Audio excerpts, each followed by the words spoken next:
and then basically it went backwards and forwards between the Commons and the House, and then eventually it was decided to kick it to the long grass and do this consultation. But this is the first time we've had a consultation. Now I can tell you, we collectively, a group of us, together with Jitesh and others, sat down with the people that promote this, who are very keen, and they said everyone knows that in the Indian community caste discrimination is routine. So stop there. Everyone knows is not evidence. Where is your evidence of this happening? Have you quantifiable evidence? No. Have you qualitative evidence? No.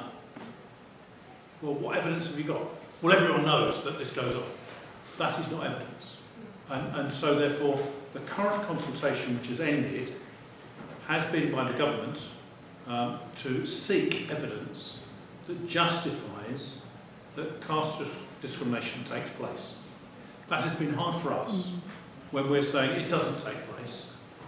But it does mean that the government will be literally copper-bottomed in terms of coming back and saying there's no evidence of this happening. But there's strong evidence to say it isn't happening. And therefore that strengthens our case to get this removed from the statute book once and for all. However, I would suggest, with all of you in this room, ask yourself one question. How many times, if ever, have you gone to your MP and said, this is an issue for me and I want you to take action on it? Exactly as you say, the issue is that people are ignorant in Parliament, but unless constituents go to their MPs and say, this is a big issue for me and this is why it's a big issue for me, MPs will continue to be ignorant of the issue. Thank you very much for that, Bob. And caste is one of those subjects that we could talk about at length and ad nauseum, but so I don't really want to go into much more detail, but there is one aspect that we as a community need to understand, and that is this notion of not committing. Like Dante in his Inferno, he wrote that the hottest place in hell, which we accept is Maya and not really real, but the hottest place in hell, if it exists, is reserved for those who in times of moral crisis choose to remain neutral. Okay?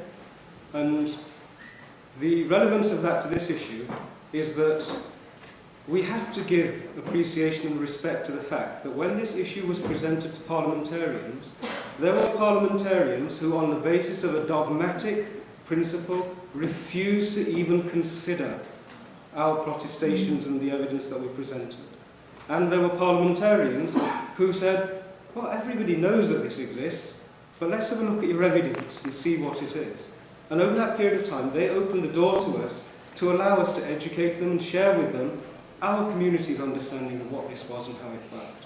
And so we all leapt forward. But it took both. It took parliamentarians who were willing to listen, which is absolutely fundamental, and it took people who were willing to articulate and present it.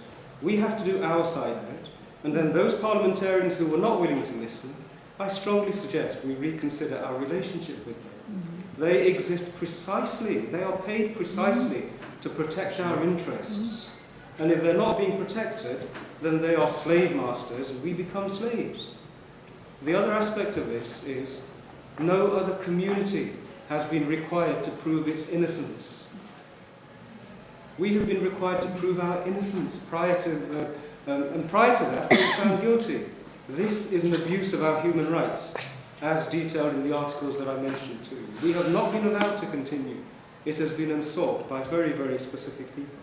So, does that happen to any other community? Is it on the subject of caste? No, is it something we can wait? We're now 2 minutes behind. I've reserved 10 minutes at the end for us to discuss these issues. Please, could you wait for a few moments? Thank you. Right, so moving on. Thank you for that, Dr. and thank you, Bob, for your contribution. We've been in this country probably since the late 40s, I think, the first visitors arrived. And the 50s and the 60s. Sorry, I'm a young whippersnapper. Was it even earlier than that? the whole nation of them. No, but I mean as immigrants, as people settling here, as...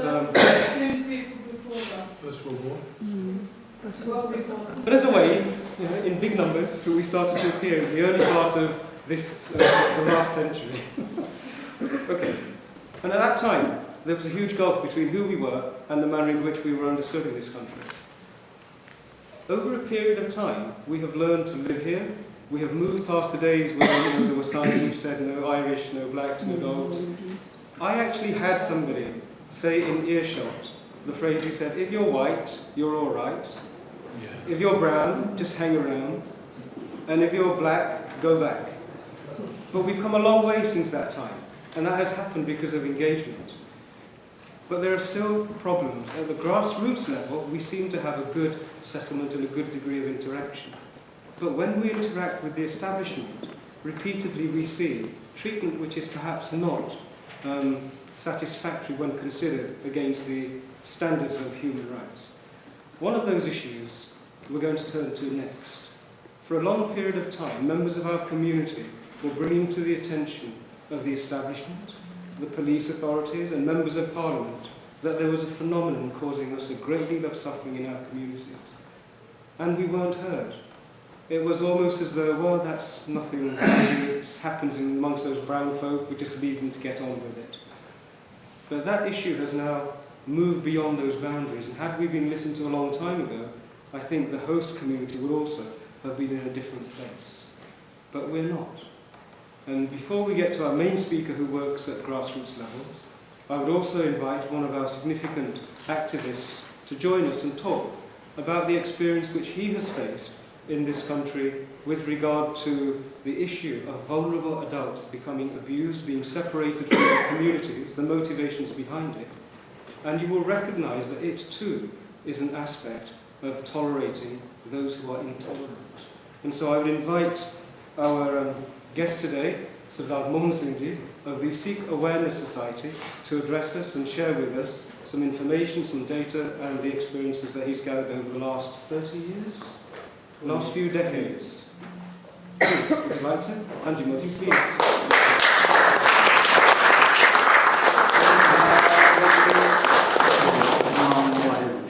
And if I may welcome you with Vaheguru Ji Ka Khalsa, Vaheguru Ji Ki Fateh. Vaheguru Ji Ka Khalsa, Vaheguru Ji Ki Fateh. So, Satsangat Ji, first of all, I would like to thank the organisers of this event for inviting the Sikh Awareness Society here today. I'm very honoured and happy to be here at this event, tolerating the intolerant, 800 years of defending human rights. I know there's a bit of time constraint on here, and I'm going to try to finish in the allotted time that I have. But as you know, I mean, the whole world works around GMT time, meaning Greenwich Mean Time. But for us Punjabis, it means Jinnah Marji time.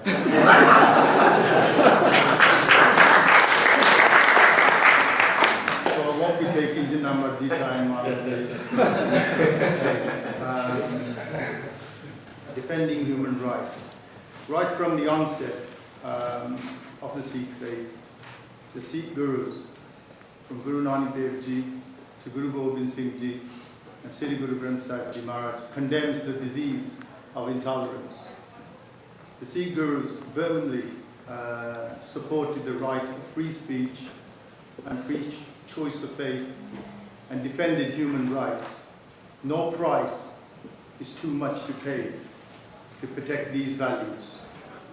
There's a beautiful shabad in the Guru Granth Sahib that says, Sura so pehchaniye jo lade deen ke het purja kat mare kabu na chade khet, meaning he alone, known as a spiritual hero who fights in defense of his faith, his values, his morals, his ethics.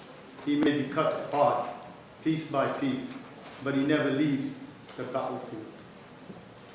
And in the Sikh history, this is best exemplified through our Gurus and our Sikhs. Now, going back 400 years ago, Jahangir, the Mughal emperor at that time, forcefully wanted to convert Guru Arjan Dev Ji, the fifth Guru of the Sikhs. Guruji didn't convert. he was martyred. He was killed. Guru Arjan Dev Ji, the same thing happened to him, the 9th Guru of the Sikhs. Aurangzeb wanted to convert Guru Tegh Bahadur Ji, so the whole of the Hindu nation would convert to Islam. Guruji refused, and Guruji was martyred in New Delhi, followed by thousands and thousands and thousands of Sikhs, by Satidas, by Matidas, by the Allaji. And some of the tortures they suffered, and some of the ways they were put to death, is beyond even thinking about.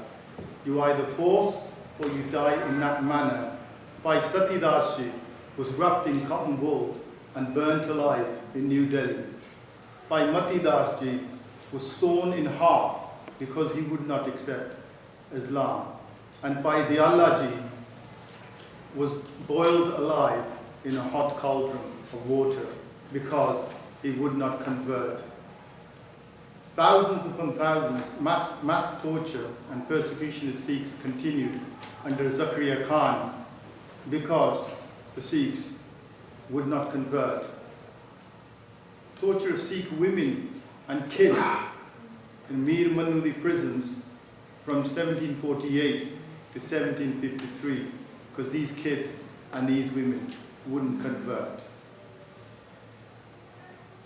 And when we see the brutality that our gurus had to suffer and our Sikhs had to suffer 400, 300 years ago, we see the same brutality in the Middle East right now, ISIS. The brutality of ISIS is a copy of what Mughals did with Sikhs of Punjab and the rest of India. Recently, forceful conversions are still happening. In Pakistan, this year, a young girl by the name of Priya Rani, a 17-year-old girl, was kidnapped on her way from school and forcibly converted. Let's move on here, which brings us right up here today. The same attack is taking place, but with a new method. And this stealth method, which has been used extensively in the UK, across Europe, and in parts of India. And you might have all heard that word, grooming. Now, for those that don't know what grooming is a carefully planned process with the aim of controlling a young person to ensure that they do exactly what the perpetrator wants. Grooming is being used for sexual exploitation. Grooming is also used in the process of conversions, and grooming is also used in the process of terrorism. And we at the Sikh Awareness Society have been working on these issues for 2 decades. This year it's going to be our 20th year working on this, because when we first started out, there was no organization within the Indian culture that was dealing with these things. We've been working day and night to prevent the grooming of our young people in our society who have been targeted because of their religion. Now, Sandeep Samra, a young girl living in Coventry, age 15 and a half, and I'm not going back years and years, this is earlier on this year.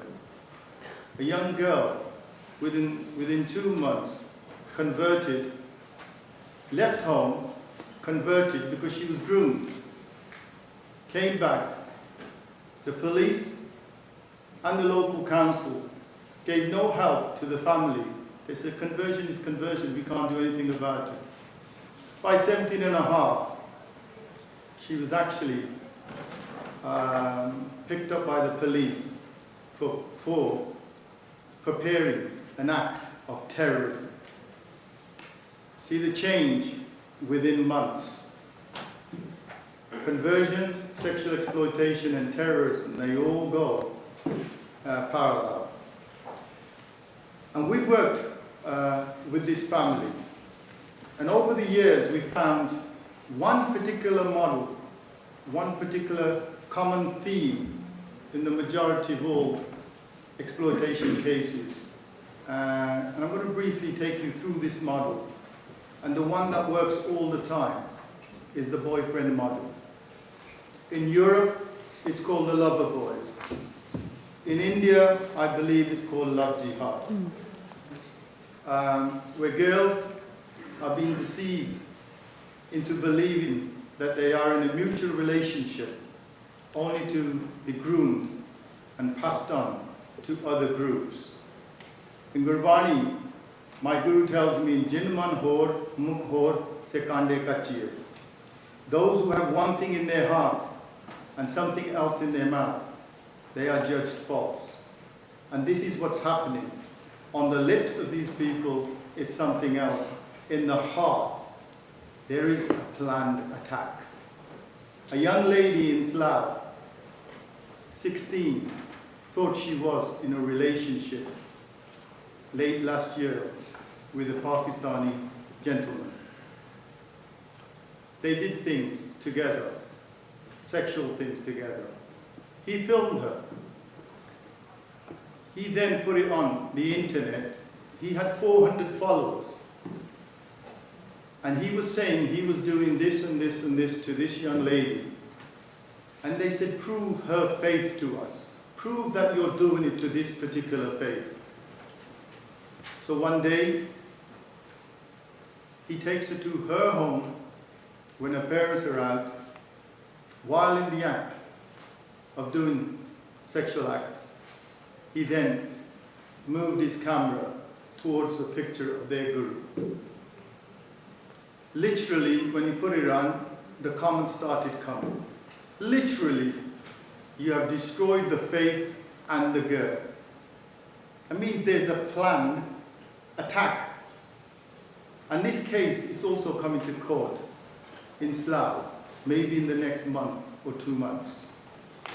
There's peer-to-peer grooming, where young people have been taken to parties where exploitation takes place.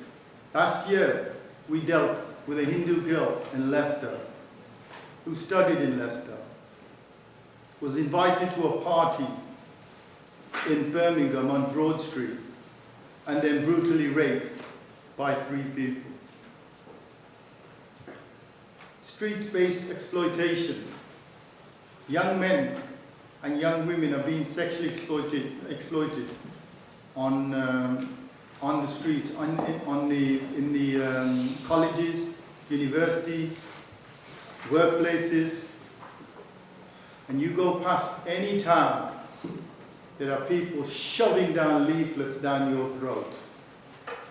And sometimes you can't even go into the city centres because there's so much noise and so many people promoting their own way of life. And even people have been exploited in their religious festivals. 2013, we're celebrating Diwali tonight. 2013 wasn't a festival of light for someone, but it was the festival of dark. She was going into hell because while celebrating on the streets with her friends, she came in contact with 5 or 6 people. Numbers were shared. The next day, they went out for a meal, went out to the park, and this young lady was raped by 4 people and filmed. And her life, from just being an ordinary 16-year-old, turned into a life of prostitution for 4 months until we got that case. We were able to help this young lady, and we were also able to put 6 people behind bars. It's not just a Diwali festival that in Vaisakhi 5 years ago, a young lady, a young 15-year-old, was tricked into believing that these were Sikh guys wearing kadas and bandanas with the Khanda, the logo. Numbers were exchanged. She went out with a meal next day talking about Vaisakhi. Her coat was spiked. When she complained to the police, the Met, at that time, no action was taken. Her life spiraled out of control. For 5 months, she was actually a prostitute on the streets of London until we got the case. To protect her, the only way to protect her was to send her outside the country so she can have that safety, that safe haven. Now, exploitation has been happening for a long time. In 1993, the government asked Jill Jensen in Aston University to produce and see what's happening in prostitution. She came out with 6 months of research and produced a document naming names, naming faith, and everything. And while that report was given to the government destroyed that report. There was no way that report was going forward because certain names were mentioned over and over again. West Midland Police says it's 87% Asian. Now, we have to face up to the uncomfortable truths about the grooming gangs. Rotherham, Rochdale, Oxford, Bristol, Aylesbury. In Aylesbury, kids were made to perform sex acts just for as little as a McDonald's meal. That's what came out in the court cases. Peterborough, Telford, Derby, Bradford, Leeds, Newcastle. The list is just so long that this is happening on an industrial scale throughout the UK. And from all these cities mentioned, there is a common trend, and this is what you got to get, a common trend. There is always a non-Muslim person that is being targeted. Now let me ask you who the real racists are. If a certain group is targeting not their own community, but targeting other community, who are the real racists? Like I said, it's happening on an industrial scale, and I believe it's not racist to speak the unavoidable truth about the predators. I know we'll be shushed, exiled, or even encouraged to clean out this polluted mind, but we can't. Because you know what? These are our daughters.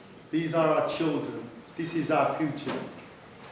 So let me say, shutting down a debate against Muslim grooming is particularly foul snub to all those young people who've been used and abused in the vilest of ways. Every time we want to debate on it, we get shut. The doors are shut. Recently, when an MP made a comment after the Newcastle case, she was made to resign from the Labour Party. Why? Because they didn't want to tackle this issue. There's a conversation to be had. Who the perpetrators are, what is their ethnic race, what is their religion, and we should be brave enough to have it and say it. Just going to take 2 more minutes. We cannot sidestep the fact that 90% of grooming gangs are of Muslim origin, and yet only 5% of the population follows Islam in this country.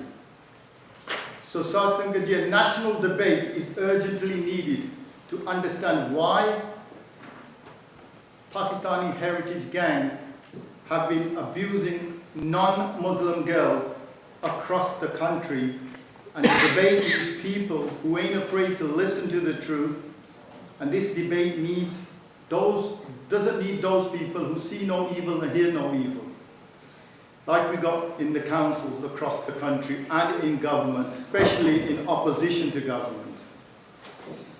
And it's time for the media and the police and the local authorities to abandon political correctness and stop using the throwaway term Asian.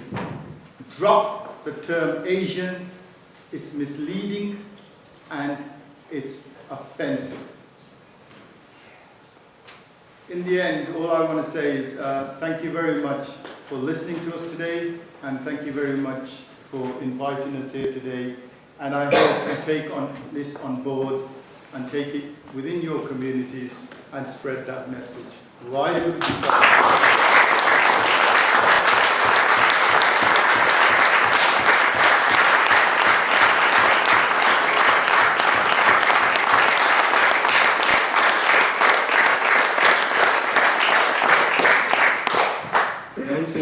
Thank you so much for that. I'm sure many of us will want to speak to you afterwards, and if you do have some time, do stay with us and engage. A couple of points I'd just like to quickly mention. We're in the House of Commons. This building was established to allow the common man who did not have power, who did not have wealth, to be able to bring their case to the lawmakers and the legislators, and thank you very much, Abhijit. Thanks. And to demand justice. Now, in this country, we do have authorities to whom we have delegated our protection. We have delegated to the police force our protection. We do not bear arms. We do not respond because we have delegated those responsibilities. But there is a very real issue which has already now been introduced, and that is that we are tolerating those who are intolerant because we are relying upon the forces and institutions of justice to protect us. This is now under scrutiny.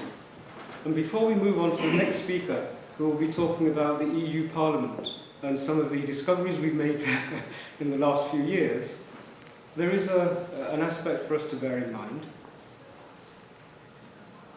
Any other community? Bring it back to our community, focus on it, and understand whether this has any bearing on that. When the caste legislation was going through the House, the number of parliamentarians on the opposition side who said, one case is too many.